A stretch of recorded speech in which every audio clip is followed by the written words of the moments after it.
Olá, minhas amigas e meus amigos, na resistência pela democracia, pelo bem-estar social, contra as imbecilidades e o nazifascismo. Alegrias, alegrias, porque estamos na luta, estamos vivos, apesar de tudo, de todos os contratempos. Minhas amigas e meus amigos, eu estava olhando o Brasil hoje, e ontem também, e amanhã olharei, acho que a paisagem é a mesma. Destruição, desolação, morte, perseguição, incultura, estupidez, ignorância. E agora o Bolsonaro inventou essa história de voto impresso. É o cavalo de batalha dele.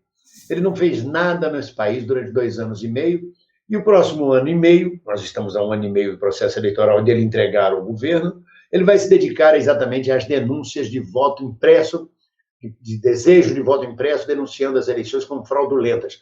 Mas, por outro lado, o Tribunal Superior Eleitoral, o ministro Barroso, mandou abrir inquérito que pode torná-lo até inelegível. Comprou a briga, porque ele atacou tanto o tribunal, atacou tanto os ministros, que parece que juntou o Supremo Tribunal Federal e o Tribunal Superior Eleitoral contra Bolsonaro. Porque ninguém põe limites nesse homem. Como é que funciona isso? E o país mergulha numa barafunda, com a CPI escarafunchando a vida de todo mundo, do governo Bolsonaro. Ou seja, há um jeito da gente destrinchar isso melhor, tentar entender este novelo de nós que o Brasil se tornou atualmente. Uma coisa complicadíssima. E eu não queria falar isso com vocês sozinho, eu resolvi chamar nosso companheiro Dimitri Salles para a gente debater isso junto, nesse momento, nesse vídeo de hoje. Com vocês, eu chamando Dimitri Salles. Olá, Dimitri, como é que está você? Tudo bem, companheiro? Ô, querido, bem-vindo.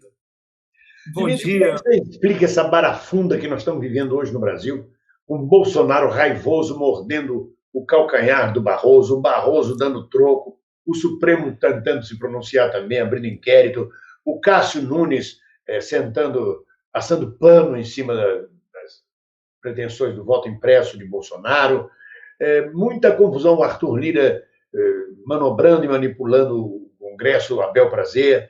Como é que você vê? O que está rolando exatamente, Dimitri?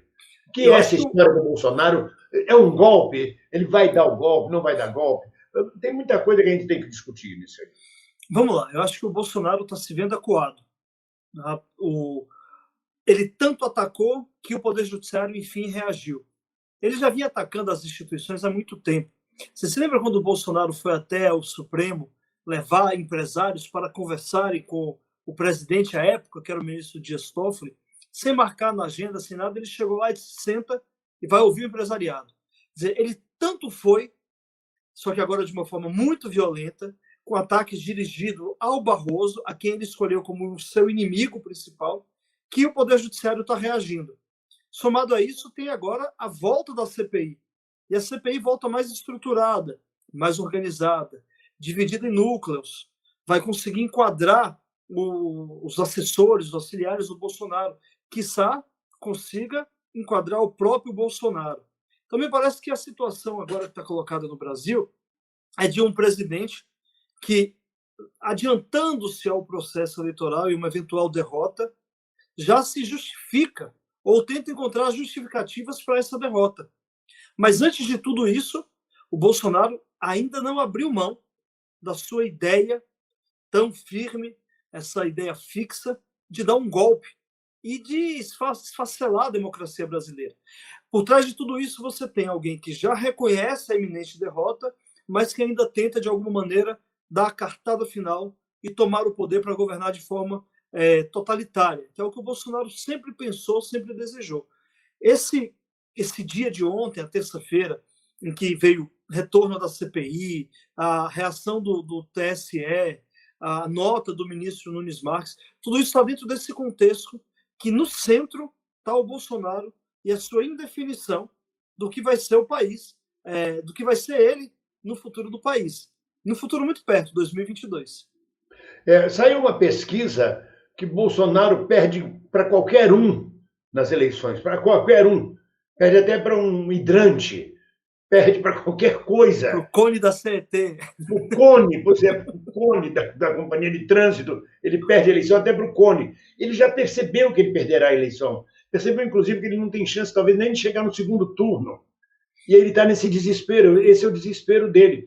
Você repara que ele deixou de atacar o Lula, claramente. Antes, o inimigo principal era o Lula e o PT. O Lula e o PT ele já dá como favas contadas. Ele vai ter que enfrentar Lula e o PT se ele chegar no segundo turno, e isso ele vai deixar para depois. O inimigo principal dele nesse momento é o Tribunal Superior Eleitoral, é o Barroso. É ele melar as eleições para não ter que ser derrotado. Eu concordo com você, na verdade, com isso. E aí ele ataca o Barroso, Barroso, enquanto o Fux ainda abranda a situação. Mas isso também vai... O Barroso, que é membro do Supremo Tribunal Federal, e aí há uma corporação, vai arrastar o Supremo também nessa luta contra Bolsonaro. O Supremo está unificado na resposta. Né? Os 9 ministros do Supremo, junto com o Barroso, aliás, são 11 ministros, agora tem 10, porque o Marco Aurélio se aposentou. Dos 10, 9 assinaram o manifesto do TSE, em favor da democracia, em favor das eleições, contra os ataques do Bolsonaro. Eu acho que dessa vez o Bolsonaro conseguiu um feito inédito, que é fazer com que os ministros do Supremo afastem as suas diferenças e se unifiquem em torno da defesa da democracia, da defesa do processo eleitoral. Agora, tudo isso, bem-vindo, também tem uma outra questão. Eu continuo analisando que o Bolsonaro entra em 2022 com uma certa musculatura ainda. Esse processo de agora talvez seja uma jogada para reaglutinar a sua base eleitoral, para ainda não ficar tão dispersa. O Bolsonaro está prometendo dobrar o Bolsa Família. Isso tem efeito no processo eleitoral, não tenhamos dúvida. Mas o que ele precisa é ter a sua base coesa. E se você reparar, as ditaduras sempre escolheram o inimigo comum. No Hitler, no caso do Hitler, era o judeu, além de que outras populações também foram perseguidas, mas o alvo central era o judeu. As ditaduras da América Latina tinham como inimigo comum o comunismo. O Bolsonaro está em busca desse inimigo comum. Onde ele conseguir colar, ele vai agarrar. E aí ele está conseguindo até agora tornar o Luiz Roberto Barroso, o ministro Barroso, como seu inimigo número 1. Tanto é que ele acaba, no dia de ontem, ele deu uma declaração dizendo: eu não tenho nada contra o TSE, talvez em resposta ao inquérito que foi aberto, ao processo administrativo que está sendo aberto. Meu caso é com o ministro Barroso, ele chega a dizer isso. E ele ainda faz uma insinuação que eu tenho percebido, que ele diz assim: aqui não é briga para saber quem é mais macho. E aí alguém responde lá atrás, vai dar uma resposta entrando nessa jogada bem rasteira de acusar as pessoas a partir da sua orientação sexual, e o Bolsonaro fala, não vai falar nada não, o papo aqui é sério. Mas ele já joga a semente, ele vai criando aí situações em que unificam a sua base, só que nesse caso tendo como o inimigo comum o ministro Barroso. Se porventura ele não conseguir, ele encontra um outro inimigo comum, não demora muito. Num dado momento foi o Dória, lembra? Já teve o Dória, exatamente. Aliás, ele tem essa qualidade, né? Ele é um escorpião, ele tem a essência do escorpião. Ele vai picar, ele vai envenenar o próximo, mesmo que esteja atravessando um rio, mesmo que ele morra afogado, ele vai picar o sapo, é a tartaruga, não sei, que atravessa o rio, na lenda, e chega no meio do caminho, o escorpião não resiste e diz, desculpe, é a minha essência. Ele já teve o Dória como aliado, ele já teve... Todos os aliados dele abandonaram ele, e ele também abandonou, chutou todo mundo, ele não está nem aí. Mas você tem razão quando você fala sobre ele buscar uma base. Ele fez uma declaração ontem dizendo que ele topa fazer uma manifestação na Paulista com a base dele pelo voto impresso. Eu vou para a rua e eles vão ter que ouvir a voz do povo. Ele vai tentar aglutinar 500 mil de pessoas na Paulista. Acho difícil mobilizar 500 mil de pessoas, 200 mil pessoas. Eu acho difícil Bolsonaro, nesse momento, botar 200 mil pessoas, a não ser que ele mobilize todas as prefeituras do interior de São Paulo com ônibus e todo. Mas ele já não tem mais nem a máquina do João Dória, né? Antes ele tinha a máquina do João Dória. Pois é, mas você lembra que o Bolsonaro não teve nenhum ato público aqui na Paulista. Ele teve na tal motociata, mas ele não teve aqui em São Paulo num comício, num grande ato público. Ele ainda não chegou. Então, se ele consegue... E lembra que antes de tudo, antes de começar as passeatas do nosso campo, ele fazia, por exemplo, os agricultores com Bolsonaro. Aí mobilizava o agricultor do Brasil inteiro para ir para Brasília. Aí dava aquela visão de que tinha muita gente. Ele pode articular. um grande evento que mobilize gente do país inteiro para ir para a Avenida Paulista. Tudo isso ele pode, embora eu acho que, no final das contas, ele não vai lotar a Avenida Paulista, ele não vai ter um efeito visual que as nossas manifestações têm, mas ele pode dar essa cartada. O que fica, na verdade, a pergunta é: qual é a tua última cartada? Depois dessa, você vai fazer o quê? Você vai dar um golpe? Porque ele falou, ó, eu vou dar aqui como a última chance. Último aviso, ele falou, é o último aviso. aviso. E aí? Depois desse aviso, o que vem? O que você vai fazer? Vê o quê? Vê os canhões depois do último aviso? Pois é. Vê os canhões?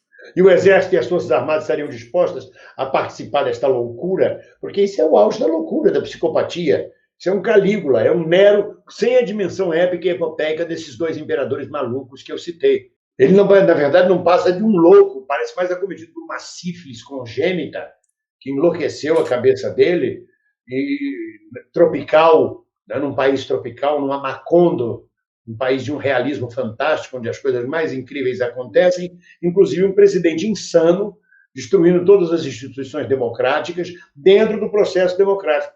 Quer dizer, as Forças Armadas embarcariam nessa aventura? Eu não acredito que embarcariam nessa aventura. Eu acho que há setores, há segmentos, aquelas viúvas da ditadura de 64, como Heleno Augusto Heleno, o Braga Neto, o Ramos. O Ramos recebeu Roberto Jefferson dizendo que era um grande aliado da democracia e dos valores humanos. Como é que você diz isso de um Roberto Jefferson, um homem que faz lives com armas na mão, que diz as besteiras que diz? Quer dizer, esse general Ramos também está fora da casinha, né? Essa turma do Bolsonaro é desesperadamente fora da casinha. Pois é, tem alguma coisa, há uma sandice coletiva, assim, uma loucura, porque essas figuras aparentemente tinham condição de fazer uma análise crítica da realidade e não precisariam se submeter a esse vexame de festejar o Roberto Jefferson, de elogiar o Roberto Jefferson, a princípio. Mas também acho que isso ajuda a gente a pensar um pouco sobre as nossas Forças Armadas, né? Está na hora da gente tirar o véu, a aparência de uma força, das Forças Armadas serem, como falo, intocáveis, puras. Está na hora da gente entender, por exemplo, por que ainda hoje a sociedade brasileira... Aliás, as Forças Armadas me lembram, as Forças Armadas me voltaram, você me fez relembrar o que você me falou sobre a Constituição monarquista de 1824. As Forças Armadas parecem o imperador, são intocáveis e irresponsáveis, não têm responsabilidade por nada, podem torturar, matar, fazer o que quiser no Brasil, romper a Constituição, depor o governo, que não tem nenhuma responsabilidade, não são responsabilizadas por nada, e também são intocáveis, não se pode falar nada delas. Você sabe que quando a gente discute sobre redemocratização, o processo que o Brasil passou, há uma questão ainda em aberto, ou uma fratura que não foi curada, que é justamente o papel das Forças Armadas, na transição democrática e na democracia. Qual é o papel? A gente não tem esse debate concluído. Qual é o lugar das Forças Armadas? Por que, por exemplo... Uma coisa que aconteceu em Portugal com a Revolução dos Cravos, o papel das Forças Armadas na redemocratização de Portugal. Depois de redemocratizado, entregou o país a eleições livres e eles recolheram seus quartéis e as funções de Forças Armadas apenas. Ela não tutela a sociedade civil portuguesa. Não tem nenhuma ameaça por parte das Forças Armadas sobre a democracia portuguesa. Exatamente.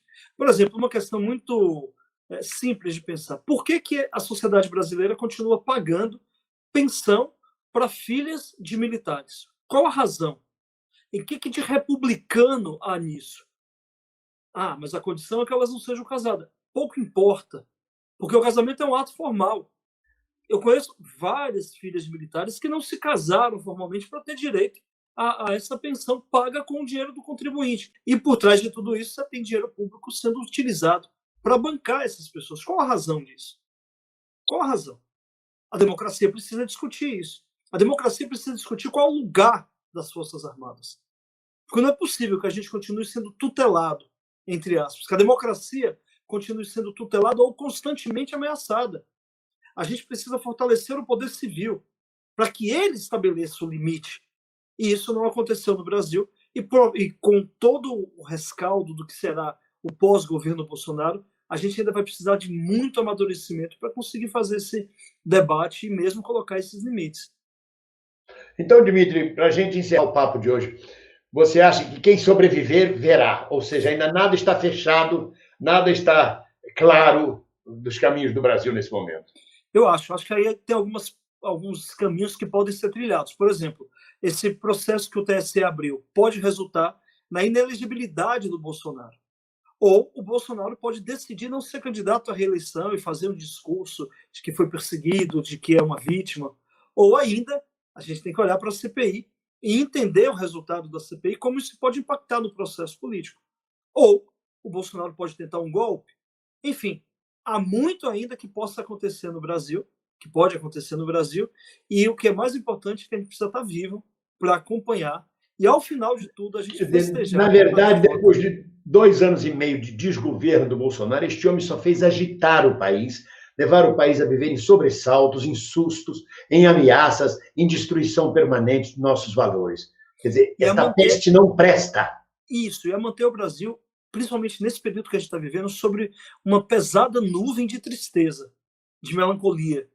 Eu vejo aqui em São Paulo, onde eu moro, bem-vindo, a cidade o centro da cidade tomado por pessoas abandonadas, pessoas que perderam o emprego, que tiveram que sair das suas casas, foram obrigadas a morar nas ruas, sem nenhum apoio, sem nenhum suporte do poder público. A infinidade de mortes que está vindo por conta da pandemia, que não baixou, que não diminuiu. Sim, a fome voltou no Brasil. Nós voltamos ao mapa da fome. Há uma carga muito pesada pelo que a gente está vendo. O Bolsonaro não só não fez nada, como não tem um projeto de país, como bem disse você, é um arruaceiro, e além de arruaceiro. Como legado essa tristeza no país.